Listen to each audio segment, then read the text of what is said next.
تو لازماً اس میں اس کا بھرپور اہتمام ہونا چاہیے۔ ہمارے ہاں تبلیغی جماعت بھی ماشاءاللہ تشریف لائی ہوئی ہے، تو کوشش فرمایا کریں مقامی جتنے بھی احباب ہیں نصرت کیا کریں، اور جو بھی جماعت کے ساتھی ہمارے ہاں تشریف لاتے ہیں ان کو وقت دیا کریں۔ یہ ہمارے اور آپ کے فائدے کے لیے تشریف لاتے ہیں۔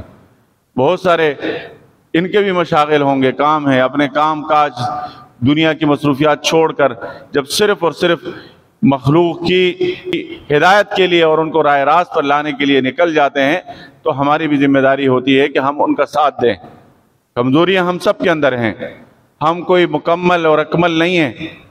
صرف نبی کریم صلی اللہ علیہ وسلم کی ذات اس دنیا میں آئی تھی تو وہ کامل اور مکمل تھے، وہ جو دین لے کر آئے وہ کامل اور مکمل ہے۔ اب یہ کامل اور مکمل دین، اس کے کچھ تقاضے ہیں، اور تقاضے کیسے پورے ہوں گے کہ ہم اس دین کو پورا سمجھنے کی بھی کوشش کریں اور اس کو پوری طرح عمل پیرا بھی ہوں اور دوسروں کو بھی اس پر عمل پیرا ہونے دیں۔ دین صرف یہ نہیں ہے کہ میں نے کلمہ پڑھ لیا، میں نے نماز پڑھ لی، بس میں جشن مناتا رہوں۔ یہ امت غمخوار امت ہے، سب کی فکر کرنے والی امت ہے۔ اب آپ سمجھیں گے کہ جی یہ تبلیغی جماعت پوری دنیا میں کیوں نکلتی ہے، تو بھائی خود تو نماز پڑھ لیتے ہیں لیکن اب دوسروں کو بھی نماز پر لگانا ہے، دوسروں کو گمراہی سے بچانا ہے۔ تو یہ کس کا طریقہ تھا؟ یہ نبی کریم صلی اللہ علیہ وسلم کا طریقہ تھا۔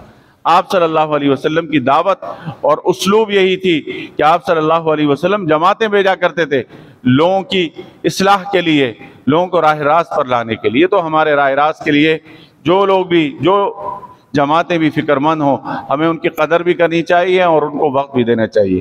اور ایسا نہ ہو کہ بازاروں میں ہماری طرف جب جماعت آتی ہے تو ہم دوسری طرف نکلنے کی کوشش کرتے ہیں کہ جی 2 منٹ تو ان کو دینے پڑیں گے۔ تو بھئی 2 منٹ اگر آپ دیں گے، آپ دن میں 10 دفعہ بھی دے دیں گے تو کون سی قیامت ٹوٹ پڑے گی؟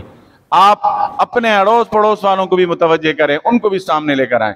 یہاں ہمارے ان بازاروں میں غیر مسلم بھی ہیں، ان کو بھی دین کی دعوت دیں۔ یہ تو آپ کا کام ہے، صرف کوئی باہر سے آنے والی جماعت کا کام تو نہیں ہے، یہ ہم سب کا کام ہے۔